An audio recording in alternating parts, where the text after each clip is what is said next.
Ассалаумағалейкум, біздің көрермендер, біздің мынау каналымыздың оқырмандары, қолдаушыларымыз.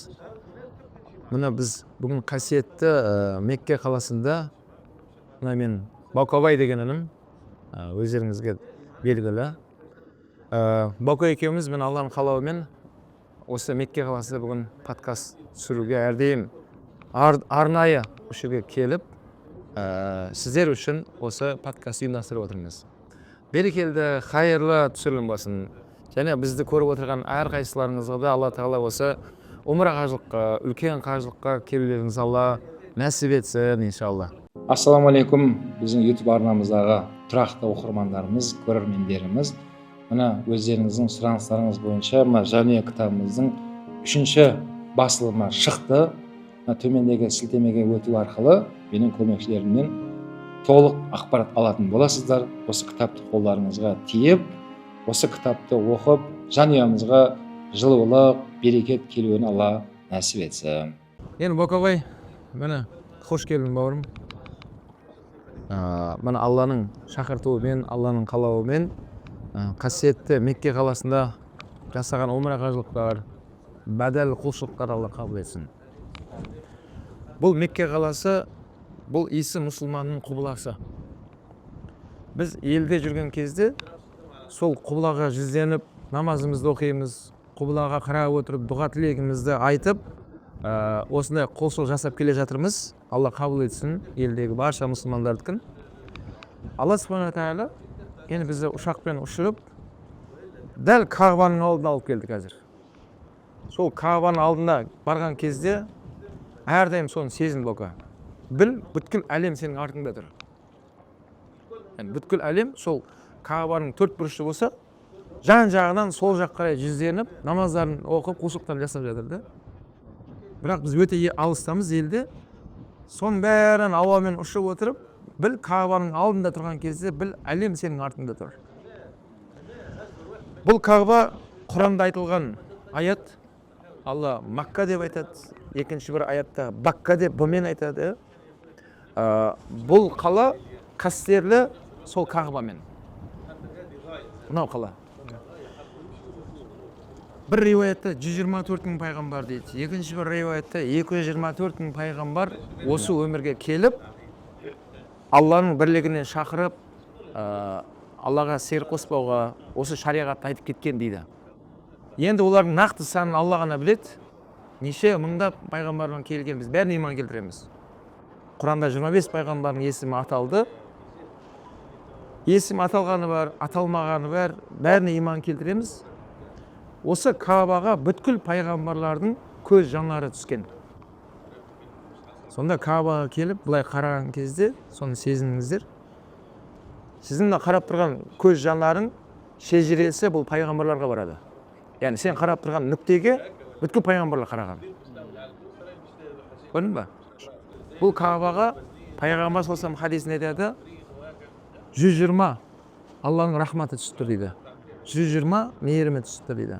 Соның 60-ы тауаф деген айналып жүргендерге беріледі. Оның 40-ы намаз оқып тұрғандарға беріледі, сол жерде Кағбаның алдында. 20-сы қарап тұрғандарға беріледі дейді.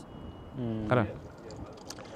Міне сол демек Иса мұсылман жүзденіп тұрған құбылаға келіп, Алланың шақыртуымен Баука келіп қазір дәл артымызда Кағба тұр. Бұл өте бақытты сәттер Баука. Алхамдулилля. Енді жаңа айтылғандай, сол пайғамбарлардың ең соңғысы, ол сүйікті пайғамбарымыз Мұхаммад Мұстафа саллаллаху алейхи уассалам туып өскен, кіндік қаны тамған дейміз ғой қазақ. Пайғамбарымыз өмірге келген қала осы Мекке қаласы. Міне, пайғамбар саллаллаху алейхи уассалам бұл қаланы ерекше жақсы көретін. Хуббул ватан минал иман деген хадис содан айтылады. Отанды сүю иманнан дейді. Демек, әр ұлт өзінің отанын сүйеді, Алла солай жүрекке салып қойған.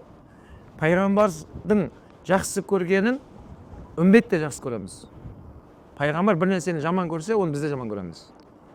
Сол себеп пайғамбарымыздың сүйікті қаласына зиярат қылып келу әрбір мұсылман ниет қылу керек оны. Және дәл осы тұрған Мекке қаласында Алла Тағала өзінің Құранын түсірген қала. Құран. Бұл Құран, Абай атамыз айтады ғой, Алланың өзі де рас, сөзі де рас. Рас сөз еш уақытта жалған болмас. Сол Алланың сөзі рас болған Құран, соны Алла Тағала өзінің сүйікті пайғамбарына, ең соңғы Мұхаммадқа саллаллаху соны уахи етіп түсірген еді. Алдыңғы пайғамбарларға Құран түспеген. Яғни қасиетті 4 кітап дейміз ғой. Сол 4-ші кітап Құран ол пайғамбарымызға осы Мекке қаласында түсті. Дәл осы Меккеде Нұр тауы бар. Ол таудың Нұр деп аталуы Құран Нұр. Алла Құранды осы Құранның келуімен қараңғылықтан нұрға шығарды дейді Алла. Соны адасып жатқан бүткіл әлемдегі адамзатты Құранның келуімен адасушылықтан нұрға шықты дейді. Нұр. Демек, нұр деп жатқан Құран. Сол Құран алғашқы түскен Хира үңгірі осы Меккедегі қалада болды. Сол себепті ол таудың аталуын Нұр тауы деп қойылды. Нұр тауы. Мына қажыларымызбен өткен күні зияратқа бардық, көрдіңдер өздерін. Ол жердегі бізге өте үлкен байлық, қазына пайғамбарымыздың басып өткен жерлері, ізі, және одан да ғибратты бізге берілетін білім пайғамбарымызға өрден Құран түсті. Сол себепті мына Меккеге келген әрбір қажылар кейде сұрап жатады да, осы мынау Харам мешітке Құран қойып кетсем болады ма? Құранды сатып алып, мешіттің ішіне қойып кетсем болады ма деп, әр келген кезде қажылардан сұрайды осы менен. Айтарым, Құранның заводы осы жерде. Құран осы жерде міне. Мысалы елімізде мына жеміс жидектің отаны оңтүстік Қазақстан ғой. Сарыағаштың ары қарай Жетісай, Шардара, яғни ол жақтарға қонаққа барған кісілер қауын қарбыз көтеріп бармаңдар. Өйткені ол жақтағы адамдарға қауын қарбыз жеміс жидек қызық емес. Неге? Соның отаны ол. Жеміс жидек кімдерге бағалы? Анау жеміс жидек өспейтін өңірлерге барсаң, ол жақсы сыйлық. Сол сияқты Құранның отаны осы жер, Құранның заводы осы жерде. Айтам, қойсаңыздар болады деймін, оған шектеу жоқ, бірақ бәрібір алып тастайды бұлар. Анау Харам ішінде көрдің ғой, мешіттің ішінде тазалықшылар бар, тазалап жүрген. Солар мөр басылған өздерінің бір баспаларын ғана қойып қойған, қалған баспаны алып тастай береді. Мен айтам, абзалын айтайын ба деймін. Айтыңыз дейді. Абзалы сол Құран нұсқаны елге алып қайтыңдар, боқа. Елдегі мешіттерге қойыңдар. Елімізде Аллаға шүкір күн санап Құран оқитын жастар, Құранға сауаттарын ашқан жамағаттардың саны көйіп келеді, Аллаға шүкір. Жұма күндер бүйтіп байқаймын, сөрелер бос тұрады. Бұл да жақсылықтың нышаны. Демек, Құран оқитын адамдардың саны көбейген, ана сөредегі Құрандарды алып оқып отыр да бәрі. Жұманың барып алған ертерек. Уағыз басталғанға шейін Құран оқып отырады. Сол Құранды апарып қойып қойыңдар сөреге деймін. Соны ниет етіп, Алла разылығы үшін деп мешіттегі имамға тапсырыңдар деймін да, бар Құранда. Сол имам міне мешіттің аманаты бұл деп жазып, мөр басып қойып қояды. Сонда келген әрбір қажы мына жерге Құранды екі түрлі мағынада алып қайтыңыздар елге деймін. Біреуі кәдімгідей мұсхаф. Мұсхаф деген кәдімгі кітап баспадан шыққан. Соны ырымдап, алып, маңдайыңа сүйіп, оқи алмасаңдар да. Алла осыны оқуымды нәсіп ет, ұрпағыма нәсіп ет деп ырымдап, андай үлкен жазумен жазған үлкен Құрандар бар, орташа алып кету керек. Және одан да маңызды мәселе бар, сол Құранды оқи алуымды нәсіп ет, келесі келгенінде сауатымды ашып, Құранды бетінен көзімді жүгіртіп оқи алатындай болайын деген ниетпен қайту маңызды бұл жерде. Өйткені Құранның алғашқы Алақ сүресі осы жерде түсті. Ең алғашқы Құрандағы аят уахи осы жерде болды да. Иқра бисми роббикаллази халақ деген. Жоқтан бар етіп жаратқан Алланың есімімен оқы деген аят боқа осы жерде түсті. Және алғашқы аят ол оқы деп түсті. Білім алу жайында түсті. Алғашқы аят намаз оқы, осылай қажылыққа келіңдер, зекет бер, ораза ұста деп тұрған жоқ Алла. Ең алғашқы аят не жайында түсті? білім жайында түсті. Алла Subhanahu тағала бізге білім ал деп тұр. Сонда білім алу арқылы намазыңды дұрыстап оқуды білесің. Намазда 12 парыз бар. Білім алу арқылы оразаны қалай ұстау керек екенін білесің. Білім алу арқылы ата-анамыздың қызметін қалай жасау керек екенін білесің сен. Білім алу арқылы ағайын туыстардың сенің мойнында міндеттері бар. Сен соны білесің. Білім алу арқылы көршілермен жақсы тұру, яғни бүткіл өміріміздің мән мағынасын білім арқылы істеген кезде ғана ол сауапты амалға айнала бастайды. Міне сол себепті біздің өміріміздегі әрбір амалдың басында білім тұру керек екен.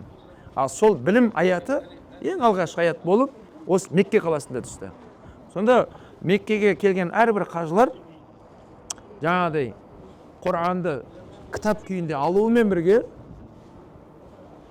соны оқимын, соны жаттаймын.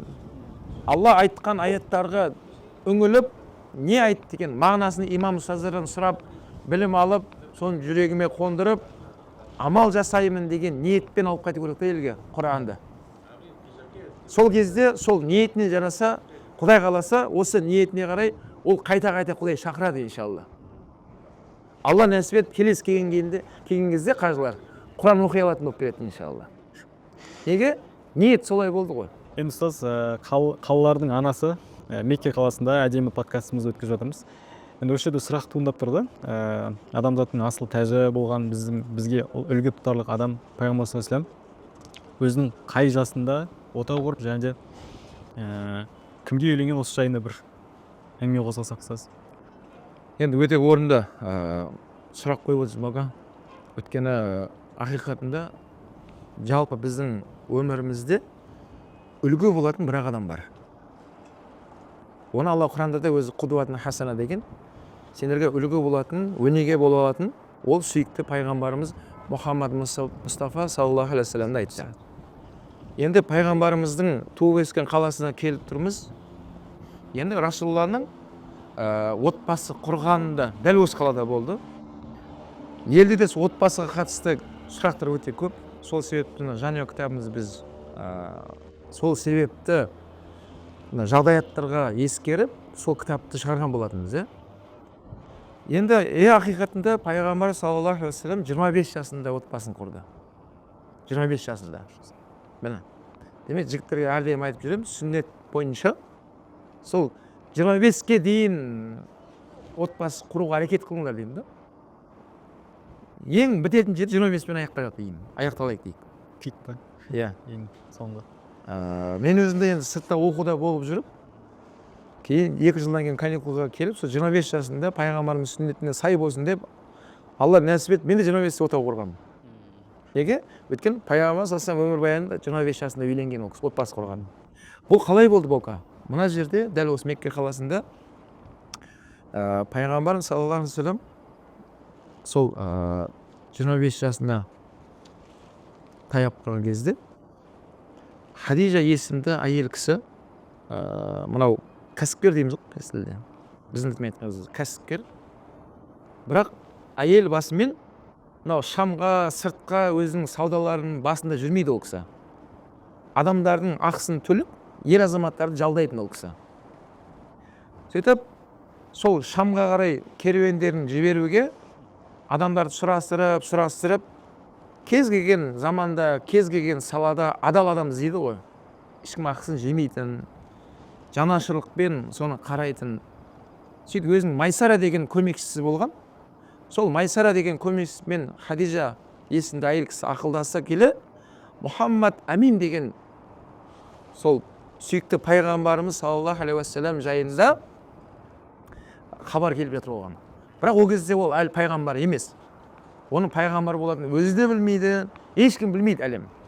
Өйткені біз білеміз, пайғамбарымызға 40 жаста пайғамбарлық келді. Ал отбасын ол кісі 25-те құрып жатыр міне. Сөйтіп жаңағы Майсара деген көмекшісі Хадижа есімді әйел кісінің сол ұсынысын айтады. Осындай Хадижаны таниды, елдің бәрі таниды ғой кісіні. Осындай керуенге басшылық қылып, соны барып келсеңіз, әдетте төленіп жатқан ақының 2 есесін артық төлейміз деп жатырмыз сізге. деп ұсыныс түседі да пайғамбарға. Яғни ұсыныс түсуі және оның көбірек төленуіне пайғамбарымыздың бойындағы тазалығы қасиет еді. Міне осы жерден алатын баука бізге әрқайсымызға алатын ғибраттар бар да бұл жерде. Сонда біздерге де ұсыныс түсу үшін біз өзіміз таза болуымыз керек.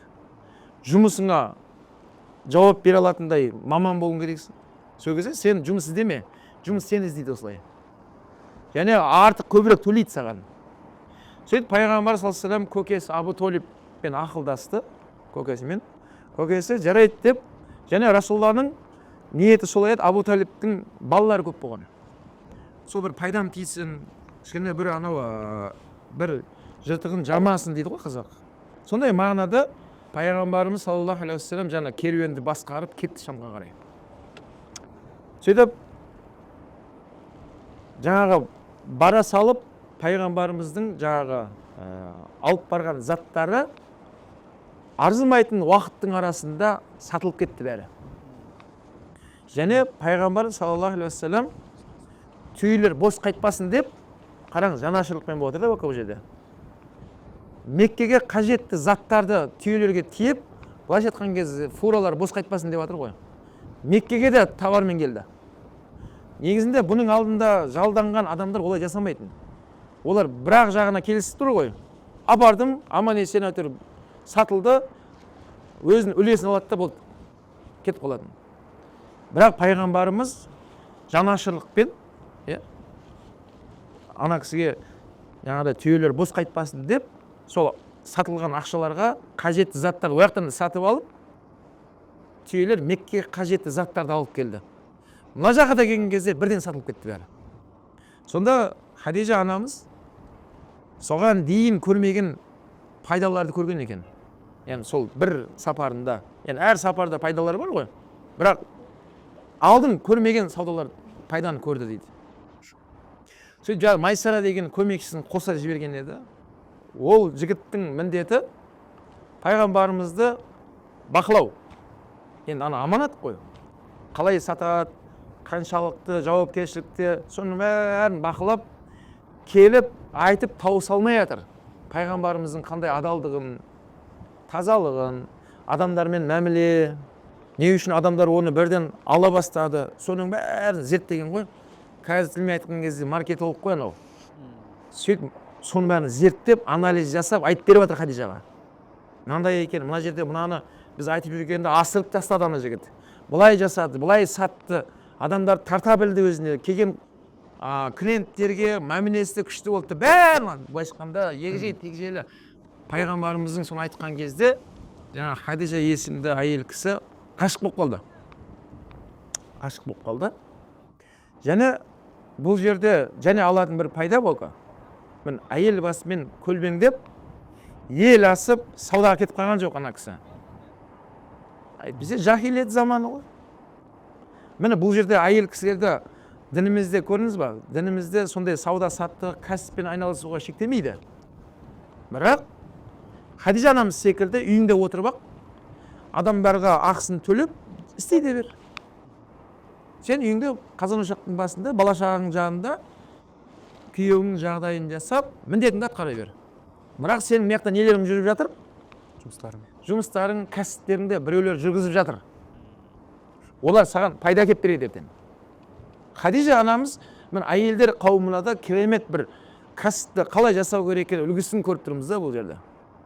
Яғни ол кісі көлбеңдеп кетіп қалған жоқ анау түйенің басына ілесіп алып, мен жүріп отырамын, арқамнан ілесіңдер деп. Жоқ. Ол кісі үйінен шықпай, бірақ кәсіптерін дөңгелетіп отыр. Сөйтіп жаңа Хадижа анамыз Майсара деген көмекшісінен соның бәрін естіп алып, ғашық болып қалды. Енді әйел басымен барып, былай айтқанда, мен сені ұнатып қалдым, отбасы құрайық деп айта алмайды. Міне біздің де қазақ халқында Аллаға шүкір осындай бір керемет қасиет бар. Аллаға шүкір қара көздерімізді барып, жігітке барып айта алмайды. Тұрмысқа саған шығайыншы, сен мені алшы деп, енді басқа бір ұлттарды, басқа бір діні бөлек киноларда бір көріп тұрамыз ғой, өздерінің мәдениеттерін көрсетеді олар киноларында да. Оларды айта береді екен. Мені алшы. қашан отбасы құрамыз, сен қашан маған на колени отырып сөз айтып жүзік тағасың деп, олар да ашық былай айта береді да. Бірақ біздің қара көздеріміз айта алмайды. Құдай осыдан айырмасын. Бұл өте жақсы қасиет. Қыз бала ондайға бара алмайды. Бұл ұят. Бұл ұят, дініміз айтқандай, ол иманның бір белгісі. Хаят минал иман дейді хадисте. Ұялы ол иманнан дейді Расулалла. Нені істеді? Сөйтіп Хадижа анамыз араға адамдарды салып, үшінші жақпен дейміз ғой. Яғни жеңгетайларды, сол Хадижа білесің, сондай кәсіпкер, өте сымбатты, өте сондай текті, егер сен соған сөз айтсаң, ай саған жоқ демейді ау деген секілді қылып, біреулер пайғамбарымызға соны жарнамалай бастайды. Пайғамбарым сұр бойдақ, 25 жаста, сөйтіп пайғамбар саллаллаху алейхи вассаламға жүрегіне сондай ой салып, көкесі Абу Толибпен ақылдасып, сөйтіп сол көкесін бірнеше ағайын туыстарын үйіне жіберіп, құда түсіп, сырға салып дейміз ғой. Құда түсіп, пайғамбарымыз некесіне алды Хадижа анамызды. Бұны демек отбасы құрудың мәдениеті дейміз, соның әдебі, қандай болу керек екендігін осы жерде де бір жастарға өте үлгі болатындай көріністі көреміз. Енді сіздің подкастта неше түрлі енді Мекке қаласы жайында, Пайғамбар саллаллаху жайында бір мықты ойлар келіп жатыр да. Енді Пайғамбар саллаллаху достары бар, адал достары, қасында жанында қандай қиындықтары болған достарын білеміз. Сол достық жайында, адал достық жайында бір кішкене қозғап өтсек осы жерде сіз. Енді пайғамбар саллаллаху алейхи вассаламның достарының орны бөлек, әрдайым соны айтып отыратын ерекше досы ол Абу Бакр Сиддық. Өзі пайғамбарымыздан 3 жас кіші ол негізінде дос.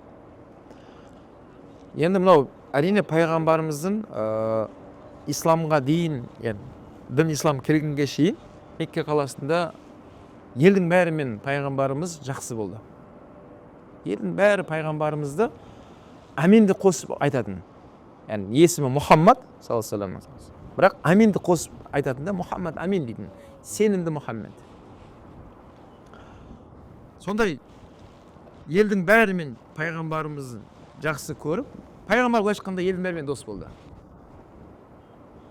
Бірақ солардың ішінде олардың істеп жатқан мияқтағы опасыз күнә қылмыстары, яғни исламға дейін не бір әлем адасуда еді ғой. Бірақ Абу Бакр Сиддық деген жаңағы досы оны ерекше жақсы көрді.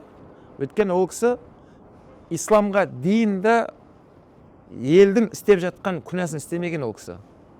Ұрлық жасамаған, арақ ішпеген, зina жасамаған, андай тасқа табынбаған пұттарға. Сондай адам болған екен.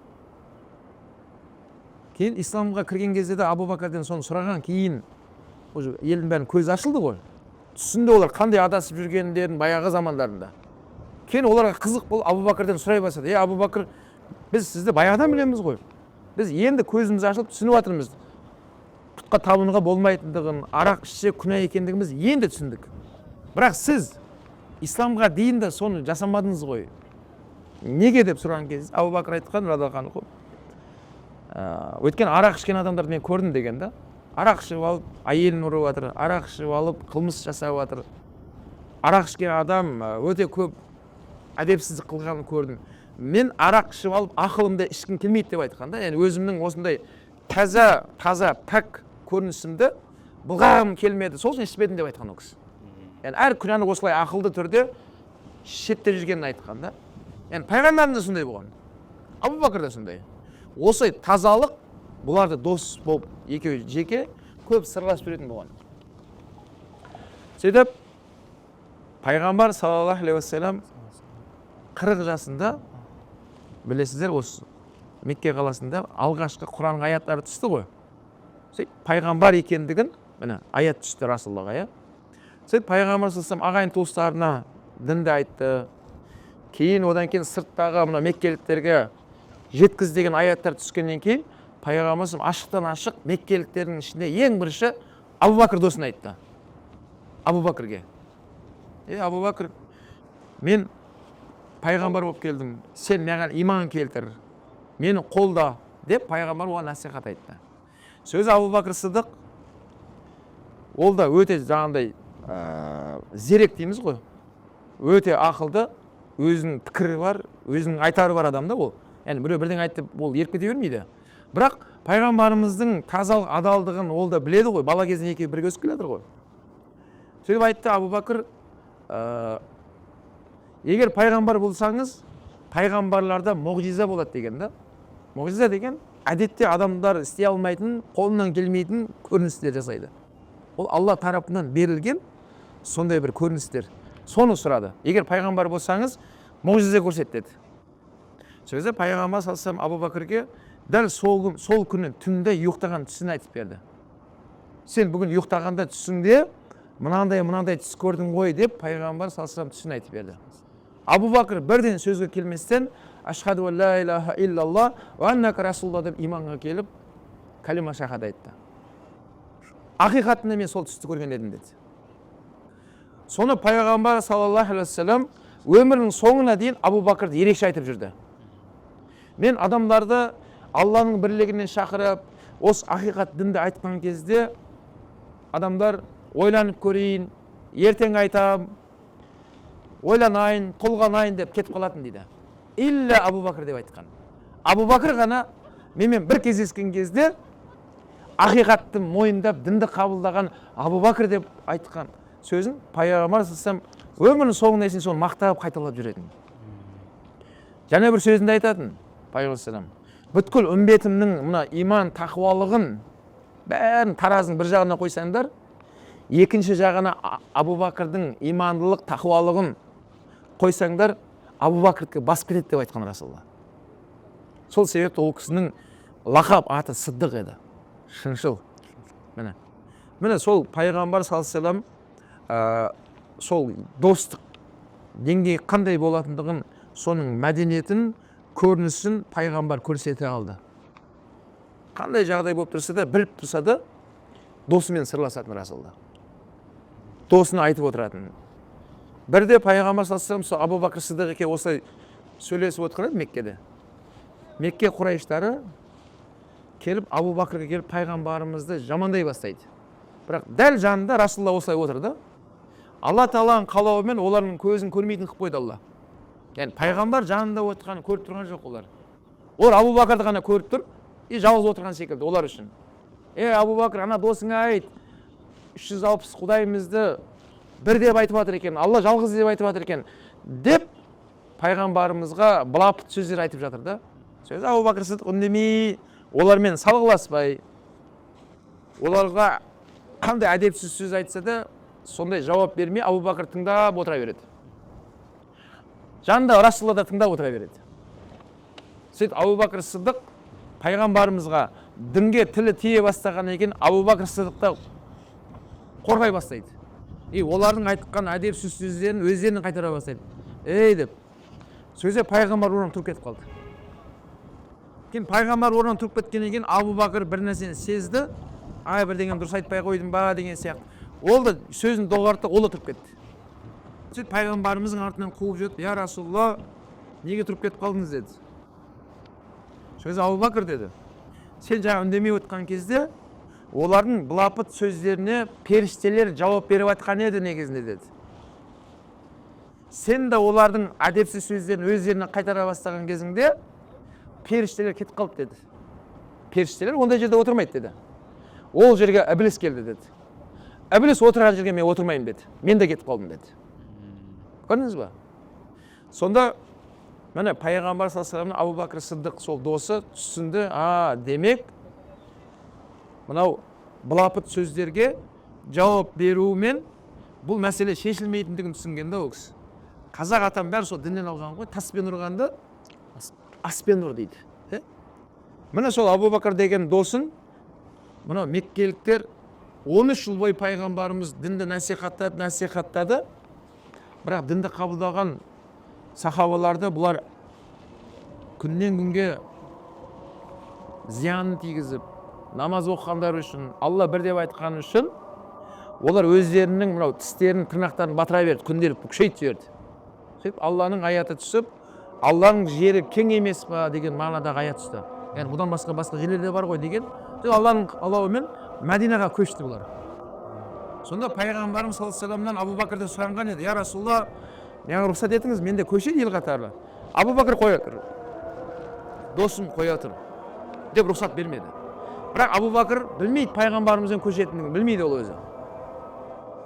Ақырында біреу екеуден түнделетіп көшіп жатыр сахабалар. Сөйтіп Айша анамыз айтады, түскі уақытта, талыс дейміз ғой, түскі уақытта пайғамбарымыз әдетте ондай уақытта үйге келмейтін дейді. Сондай уақытта асығыс келді үйге дейді. Сөзі Айша анамыз айтады, мен қарап отырсам, пайғамбарымыз Абу Бәкір әкеме осы хижретте, яғни бірге көшеміз деген сөзді айтқан кезде, менің әкемнің бала секілді қуанғаннан жылағанын бірінші мәрте көрдім сол кезде деп айтқан да. Яғни Абу Бәкір досы пайғамбарымызбен сапарлас боламын деп ойлап жүрген жоқ ол кісі. Сонда пайғамбар салам сол достығын сондай сәтте де көрсетті. Досым, бірге барамыз, сапарлас боламыз деген секілді. Мына айта берсек, демек екеуінің достығының арасындағы мәселе өте ұзақ мәселе болған. Бұл достықтары демек ақырет үшін болды. Яғни Алла үшін дос болған достар ол мәңгі дос болып қалады. Мансап үшін, жаңағыдай бір дүние үшін, басқа бір абырой үшін болып жатқан болса, бұлардың достықтары мына дүниеден аяқталады. Бірақ ақыретте болмайды ол нәрсе. Сол үшін бұлардың достықтары сол Алла үшін, ақиқат үшін болды. Демек сол достықтың үлгісін пайғамбар Абу Бәкір бізге көрсетіп кетті. Яғни кіммен дос болсақ та Алла үшін болу керек. Алла үшін. Сол кезде ол мына дүниеде де, ана өмірде де бұлар бірге болады да, екі достар. Адалдық жайында, досқа адалдық жайында бір оқиғамен келтіре аламыз ұстаз? Абу Бәкір мен пайғамбар саллаллаху алейхи вассаламның екеуінің басынан өткен бір оқиғалармен келтірсек. Әрине, ондай мысалдар өте көп. Мысалға, мынау адамның жұмысын жүріп тұрған кезде, сенің айтқаның жүріп, бәрі жақсы болып тұрған кезде сенде дос көп болады. Бірақ дос, шынайы достар, сенің басыңа бір сынақ келген кезде көрінеді. Шынайы адал достар ғана сенің жағында қалады. Ондай достардың саны көп болмайды болға. Ал анау кетіп қалғандар, демек олар уақытша өзінің бір пайдасы үшін, бір мәселені шешіп алу үшін жүрген адамдар ғой. Ол сенде пайда жоқ олар үшін. Олар сөйтіп шегініп кетеді. Алла Тағала олар сенен алып кетіп қалады. Сенімен бірге соңына шейін ұзақ сапарға баратын достар, адал достар, оның саны өте аз болады. Солардың бірі Абу Бәкір досы, жаңа айтқанымыздай, пайғамбар саллаллаху алейхи вассалам тура Кағбаның жанында намаз оқып тұрған кезде, пайғамбар саллаллаху алейхи вассаламға бір мушрик, енді бәрі күтіп тұр, өткен олар біліп алған, пайғамбар сәждеге намазда тұрған кезде қимылдай алмайды. Кәдімгі беріліп намаз оқитын бұлар біледі. Әдейі күтіп тұрады да, пайғамбарымыз сәждеге барған кезде, сәждеден басын көтерген кезде, бір мушрик мойнына қыл арқан салады да, артынан келіп, мойнына арқан салып, қылқындырады Расулланы. Қылқындырып жатыр. Мына жақтағы көріп тұрған басқа мушриктер тырқылдап күліп жатыр. Енді анау көріністі ешқайсының батылы жетпей жатыр, барып ажыратуға. Мұсылман екендігін жасырып жүрген заман ғой сахабалардың. Абу Бәкір ғана адал достығын сөзді көрсетті. Еш нәрсеге қарамастан басын бәйгеге тігіп, мушриктермен қарсыласып, пайғамбардың мойнына жіп сол шешті. Ол біліп тұр, одан кейін де олар қарап тұрмай Абу Бәкірге де соққыға жығатын. Бірақ оған ол ойлап тұрған жоқ. Бар ойы анау досын, анау несін шешу керек мойнында қыл арқанды. Және сөздегі айтқаны, Алла жалғыз деп айтқан үшін сонша зиян беріп жатсыңдар ма деген сөзін Алла кейін Құранда аят қылып түсірген да. Және бір адалдығы пайғамбар салам досын Абу Бәкір Сиддиқ қандай адал болу жайында. Пайғамбар саллаллаху алейхи вассалам мынау дінді жасырын айтып жүр да. Пайғамбар саллаллаху алейхи вассалам Абу Бәкір досы екеуі, я Расулалла, осыны былай ашық айтайық деп, соның үндеуімен айтқан кезде, сол жерде пайғамбарымызға қорған болған Абу Бәкірді соққыға жығып, Абу Бәкір талдырып тастаған былай.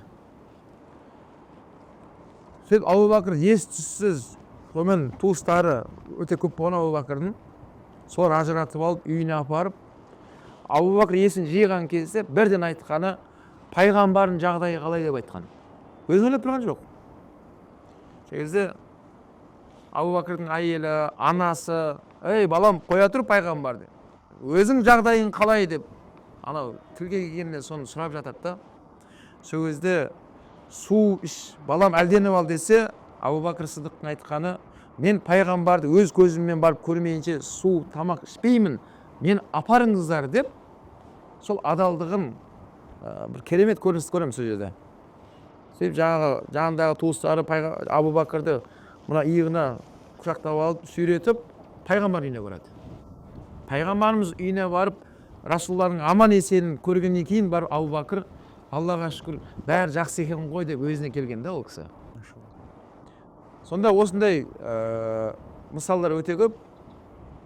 Демек, шынайы дос, шынымен досының басына бір іс түсіп тұр. Оны қыспаққа алып, не бір құйтырғы, жауыздық жасағылар кеп тұрған бәрін көріп тұр досы. Соны тастап кетпей ана жерге. Өзі де басын бәйгеге тігіп, соны алып жатыр да, анау соққыларды өзіне. Бар ойы, ана дос аман болғанын қалап тұр. Сол сияқты бізде сондай достар болу керек. Аллаға шүкір ондай достарымыз бар. Бәріне соны тілеймін. Бұл достық тек қана Алла үшін болған достардың ішінде ғана бұл көрініс табады. Ал Алла үшін болмаған достар бұл ұзаққа бармайды. Жаңағыдай басыңа іс түскен кезде олар таппай қаласың сен. Звондасаң телефон жауып, басқасын басқа. Енді оларды кінәлай алмаймын. Олар да керек уақытында жүрді, керек уақытында алды өздеріне үлесін. Ал бірақ жаңа айтып тұрғандай адал дос дегенге олар лайық емес адамдар да. Машалла. Адал достар басыңа іс түскен кезде ақталады дейсіз ғой да. Енді жаңа айттық қой, өткені ол сенде бәрі жақсы кезде айттым ғой, дос көп қой. Ол бәрі білет. Сенде бәрі жұмысың жүріп тұрса, ақшаң бар болса, абырой атағың, мансабың ұрып тұрған кезде адам дос көп саған. Бірақ шынымен басыңа бір іс түсіп, сен мансаптан түсіп қалғанда, жұмысың жүрмей қалған кезде, бір сынақтар болып жатқан кезде, енді сол жерде көрінеді. Бұл адал достарға енді арғы дүниеде бір өз сый бар ма? Адал болған үшін, адал дос бола білген үшін, Алла разылығы үшін дос болған үшін бір арғы өмірде ол адамдарға сый беріледі ме сіз? Махшар деген бар. Махшар деген бұл адамзаттың бәрі ертең қияметте бақс қайтадан тірілу әлемінен кейін бәрін бір алаңға жинайды. Соны махшары күн деп айтады. Сол махшарда пайғамбар саллаллаху 7 адамды сол жердегі болатқан қиыншылықты көрместен көлеңкеге шығарылатындығын айтады да хадисте. Сол 7-дің ішінде сол адал дос досқа шафағат етеді сол жерде. Яғни Алла үшін дос болғандар шығыңдар мына жаққа. Міне, сендер бүгін көлеңкеңде мына қиыншылықты көрмейсіңдер сендер деп шығарылады дейді. Олар кімдер десе, Алла үшін дос болғандар. Яғни Алла үшін дос болғандарға міне сый, марапат сол жерде бар да. Және сол адал дос, Құдай үшін дос болған адамдар жәннатта бір-біріне алғыс айтады екен. Досым саған рахмет. Саған қолдап жүріп, сенің насихатыңды тыңдап, сөзіңе құлақ асу арқылы бойымды түзеп жүрдім. Жаман нәрседен аулақ жүрдім, жақсы нәрсеге ұмтылып жүрдім. Сол амалдарымды Алла Тағала риза болып қабыл еткен екен. Сол арқылы Алла рахматын алып, міне керемет жәннатқа келдім деп алғыс айтады дейді ана досым маған. Бұл да анаған алғыс айтады. Досым саған да рахмет. Жалғыз мен істей алатын едім. Сенің адалдығыңмен, сондаймен мен де жақсы осындай жерге келдім деп екеуі бір-біріне алғыс айтады дейді. Алла субхана ва тағала бұлардың сол бір-біріне айтқан сол алғыстарына риза болып, әрмен қарай оларға үлкен нығмет беріледі дейді сол жерде. Және мынандай бір достар бар дейді ақыретте. Бір-біріне лағнет айтатын достар бар дейді. Лағнет дейді. Бұлар кімдер? Бұлар бір-бірін мына дүниеде күнәға шақырған дос сымақтар. Жүрсей, дүниеде бөлесің ба, кішкене демалайық та, кішкене көңілімізді көтеріп, мына жаққа саунаға заказ беріп қойдың. Жүрсей, деп бір-бірін күнәға сөйлеген адамдар, енді нәпсіге ұнайды ғой. Сол нәпсі үшін анау дос болып жүр, типа. Солай бұлардың достықтары бір керемет секілді, бірақ уақытша бәрі. Бұлар сол істеген күнәларына ана өмірге барған кезде опа жейді. Сол кезде мынау дос сымақ, ана дос сымаққа лағынет айтады екен сол жерде. Саған Алланың лағынеті болсын. Мен саған жолыққаныма, сенімен танысқаныма өкінем. Сен оңбаған өзіңнің істеп атқан былығыңа мені тарттың ғой сол кезде. Мен сол саған ілесіп, сондай күнә істегеніме мені қазір менде өкініп жатырмын қазір. Өте үлкен азапты көріп тұрмын қазір мына жерде.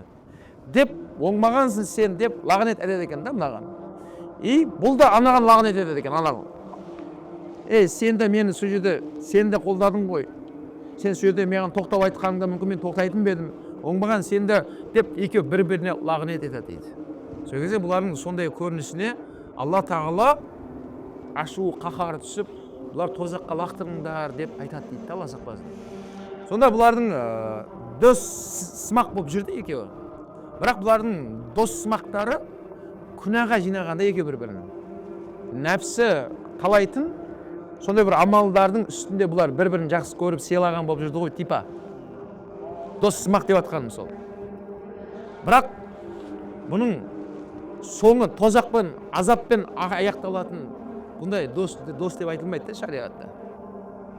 Шариғатта дос деп тұрғаны ол мәңгі ақыретте ол бір-біріне алғыс айтатын дос болу керек. Яғни ақыретте, махшарда сол достығы бұны көлеңкеге алып шығу керек. Соны шариғат тілімен дос деп айта аламыз да. Өзіңе тілеген жақсылықты өзгелер, оның ішінде досың да бар. Өзгелерге тілемейінше имандарың кәміл, яғни толық болмайды дейді. Яғни имандарың толық болмайды деп тұр Расулалла. Міне соны түсінген достар, ода бірінші сол досына тілеп тұрады да. Яғни өзі қандай бір жақсы, жаңа айтқандай бір кәсіп, бір жақсы, пайдалы, өнегелі отбасына, не денсаулығына, не кәсібіне, не ақыретіне бір көріп, соны естіп қалса, ол бірден досымен бөліседі да. Досым кеше сондай естіп қалдым, сондай көрдім, соны істеп көрейш деп, яғни жақсылыққа шақыра береді. Өйткені өзі қалап тұр соны, сол қалап тұрғанда өзгеге де қалап тұр да ол же. Сол арқылы демек иманымызды толықтыратын бір амал екен да. Сонда айтқым келгені, яғни шариғаттың меңзеп тұрғаны, адам жалғыз жүріп бұл өмірде иманын толықтыра алмайды. Яғни жеке басының қамын ойлап, эгоист дейміз. Жеке мына жақпен араласпай, бірақ мен өзім ғана керемет боламын, жоғыне бола алмайсың сен. Өйткені сен өзің бәрі жақсылықты таптың, жақсы амал екен көріп тұрсың, түсініп тұрсың. Сен де оны біреуге саған иманың толық болу үшін сондай жасап қойғанда шариғат. Сен енді осыны досыңа, өзгелерге бөлісің керексің сен. Соларға да тілеу керексің соны. Сол кезде сен мияқта иманың кәміл болайын деп тұр ғой. Кәміл болады. Міне бұны сонда дініміздің негізгі меңзеп тұрғаны бүткіл адамзатты, үмбетті біріктіруге шақырып жатыр ғой. Бірге, бір адамзат болып, дос бола ма, ағайын, көршің бола ма, бәрі бір бөлінбе деп тұр да бұл жерде же. Міне сол арқылы демек, жаңа адал дос арқылы да алатын ұпайымыз, пайдамыз мына дүниеде, ана өмірде де, және ең үлкен пайдамыз, сен сол досыңа соны тілеу арқылы иманыңды кәміл қылып алады екенсің да. Өйткені ол иман байлығы деген ең негізгі байлық сол ғой. Біздің қазір байлық деп жүргеніміз шариғат тілімен ол нығмет деп айтады. Яғни біреудің ақшасы көп, малы көп қорасында, ана кісі бай ғой деп айтамыз да. Бірақ бай қандай мағынада? Яғни мына өмірде нығмет жағынан бай, дұрыс. Алланың берген нығметі оның бәрі. Бірақ байлық деп тұрғаны шариғаттың ол иманы. Сол үшін қазақ атам айтады, Алла тіріге иман байлығын берсін дейді. Өмірден өтіп жатса, сол жиған терген иман байлығы өзіне жолдас болсын дейді. Міне. Онда өзіміз өмірге ақыретке алып кететін ол иман байлығымыз екен да. Сол иман байлығымызды қалай да болсын біз толықтырып кәміл қылып жүруіміз керек. Ол намаз арқылы, ол осылай қажылыққа келу арқылы, ол жаңа айтқандай досқа адал болу арқылы, және сол досыңа өзіңе тілегенді оған да тілеу, соған да болса екен деу арқылы ғой. Сол арқылы иманың кәміл болып толыға береді. Алла разы болсын ұстаз. Достық жайында, адал достық жайында өте керемет ақпараттар алдық. Енді ұстаз, мынау артымызда тұрған осы әл харамның аймағында, территориясында кезіндегі атамыз, өзіміздің Құнанбай атамыз қанша уақыттар түйемен, жылқымен жүріп келіп осы жақтан қонақ үй соққан білеміз да. Бірақ енді қазір ол қонақ үй бұл жақта жоқ. Қазақстаннан келген қажылар келген кезде бір қонақ үй болсын, өзіміздің қазағымыздың қонақ үйі болсын деп соғып кетті ғой, бірақ ол жерде қазір жоқ. Енді мына жерде сұрақ болып тұрды, ұстаз, ол Құнанбай атамыз соққан қонақ үйден доля болып тұрады ма, ол кісіге сауап барып тұрады ма? Ол енді қазір қонақ үй жоқ бәрібір де. Әрқайсымыздың жүрегімізде бока. Біздер сол сауап доля деп жатсың ғой, доля. Үлескер ғой енді. Сол сауап үлескер болу әр сәтте қайда болмасақ та соны ойлап жүру керек. Қайтсем мен сауап үлескер болып, соны инвестиция салып кетемін мен. Өйткені мына өмірдегі жаңа айтқандай дүние нығметі, адам қайтыс болған күні адамдардың бизнестері тоқтайды. Оның аяқтағы серіктестері сол келісім бойынша ішінде қайсы біреу қайтыс болса, соның аяқта акциясы дейміз ғой, үлесін соны бала шағасына береді да, болды, мынаның серіктестері өздері жүргізіп кете береді. Бірақ ана қайтыс болған кісінің долясы сонымен тоқтайды. Үлесі жаңа айтқандай. Сол сияқты Құнанбай аталарымыз әрине жаңа айтқандай осы жерде қажылыққа келіп, қазір күндегі ұшақ жоқ та болды. Олар атпен, түйемен, өгізбен келем дегенше айлап жылдар өткен, әрең жеткен. Келсе үлкен қажылықтың Зулхиджа деген ай өтіп кеткен. Үлкен қажылық тек қана сол айда ғана орындалады. Зулхиджа. Зулхиджаның 9 күні Арафатта тұру керек. Ал-Хаджл Арафа деді Расулалла. Кім Арафатта тұрды, ол қажы. Кім тұра алмай өткізіп жіберді, болды. Ол уақыт өтіп кетсе, кейінгі жылға қала береді. Сол Құнанбай аталарымыз осы жаққа артылып, тартылып келем дегенше Зулхиджа айы өтіп кеткен. Кешігіп келген. Сөйтеді, қазір күндегідей билетті ауыстырып, қайттан елге барып ұшып келе салатын самолет жоқ, ұшақтар ол заманда. Бір жыл бойы осы жерде күтіп жүрген, келесі жылдың Зулхиджа айын. Әбден қиыншылық көрген сол бабаларымыз, кейінгі артымыздан келетін ұрпақтарымыз, қазақ халқы біз көрген қиыншылықты көрмесін деп осы жерден жер сатып алып, қонақ үй тұрғызған екен. Қонақ үй. Ол мынау бертінде 30 жылға дейін ба сол тұрған екен архивтарында. Бая кеңестік дәуір ғой. Бұлар оны сол кеңестік дәуірге сұратып қағаз жолдаған екен, хат. Осындай Құнанбай деген кісінің атында осындай ғимарат бар, ұрпақтарынан кім бар кеп тіркеңдер деген сияқты ғой енді. Бірақ ар жақтан жаңағыдай отказ келген, ондай адам жоқ. Енді ол қазір бұзып тастап, бұлар басқа нәрсе соғып тастады ғой, белгілі ғой. Бірақ Құнанбай атамыз жаңа айтқандай сауаптың долясында ол кісі. Неге? Өйткені ол осы ұрпақтарымыз қазақ халқына бір үйіміз болып тұрсыншы деген мағынада соғып кеткен ғой. Болды, ол кісілер сауап долясында. Енді қазіргі күнде де біз ол кісілердің дәл сол ғимаратын тауып алып, соны іздеуіміз маңызды емес. Қазір бәрі нәрсе өзгеріп кетті, бұлардың заңы өзгеріп кетті. Бұлар қазір ешкімге ондай жер бермейді, ондай азаматтығын бермейді. Қазір бәрі басқаша. Бірақ біз бұл жерде Құнанбай аталарымыздың ерлігін айтуымыз керек. Сонда ерлікке барды олар. Ақшасын шығарып, Құдай үшін деп, солай болашақ қазақты ойлауы, ұрпақты ойлауы, ерлігін айтуымыз керек. Және қазіргі күнде біздерді енді сауап, жаңа айтқандай үлесі, доля деп жатсың ғой. Сауап алу үлгісін біз жасауымыз керек. Ол қалай? Ең бірінші біздер сауап үлгіге, оның жолдары өте көп елімізде. Мынау Алматы шаһарында Нұр Мүбарак университет білеміз, білім ордасы елімізде.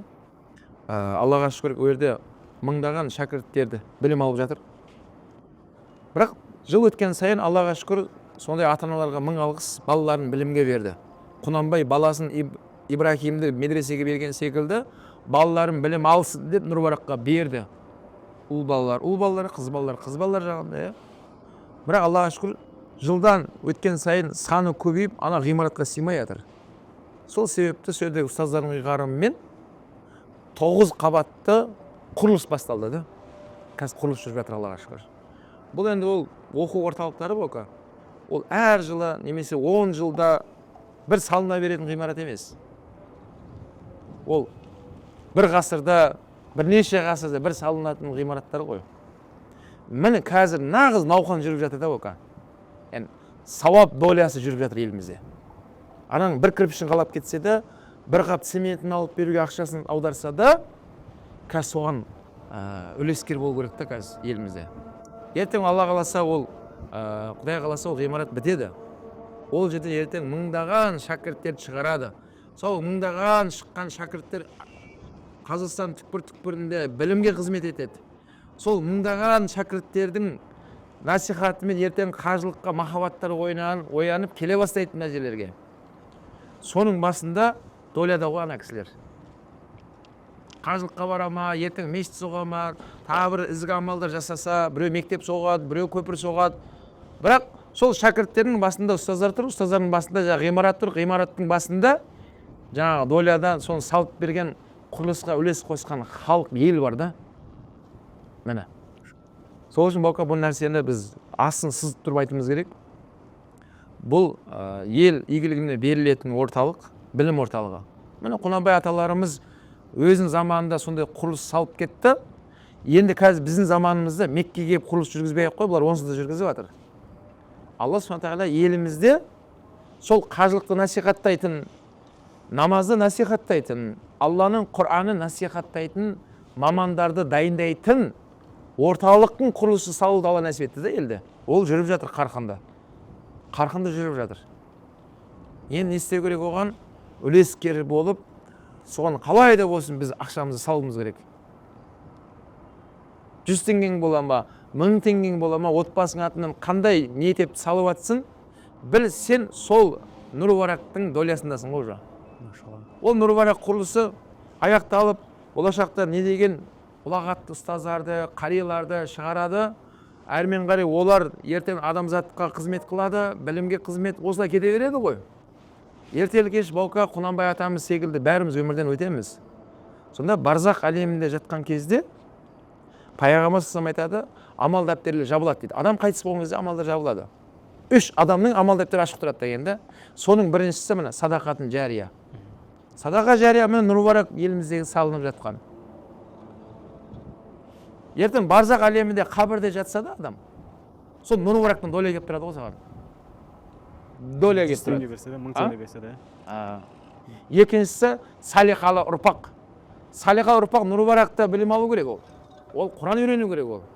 Намазын құндылықтарын үйренеді, сөйтіп Алланың бұйрығын орындайды. Алланың арам еткеннен тыйылған ұрпақты салиқалы ұрпақ деп айтамыз. Сол салиқалы ұрпақ шығу үшін оған білім үйрететін ұстаздар болу керек та. Сол арқылы ертең ұрпақтарымыз сол ұстаздарды тыңдау арқылы обал сауапты біле бастайды да, иншалла. Сөйтіп олар да ізгі амал істеген сайын оның ата-анасына доля келіп тұрады. Үшіншісі шәкірт қалдырса дейді. Шәкірт. Міне Нұр-Варақ құрылысында қарасаң үшеуінде жинап тұр ғой. Нұр-Варақ ертең шәкірт шығарады. Сол шәкірттер шығарып кете берсін, сен долядасың. Неге? Өткен шәкірттердің шығаруына жағдай жасалынды ғой ана жерде. Ғимарат салынды. Арданда кітапханасымен қосып болады да. Ол кітапта ертең ана шәкірттер көзін майын тауысып білім алады. Соның бәрінде доляда ғой адамдар. Сонда қарасаң, біз оны былай шыққанда анау толыққанды сауабын айта алмаймыз бока. Оны тілімізді дәріптей алмаймыз. Алла қандай адамды доляға кіргізіп қоятын сауап долясына, үлесіне. Соны айтуымыз керек бока, асын сызып тұрып. Алла тағала сол елде құрылыс аман-есен аяқталып иншалла, соның ашылуын көруіміз нәсіп етсін. Сол жерде ұрпақтарымыз білім алуды нәсіп етсін. Қиямет кешін сол білім ордасынан шыққан шәкірттер қазақ халқына білім таратып, сол имандылық руханиятымыз дамыған адамдар қажылыққа көптеп келуді нәсіп етсін мына жаққа.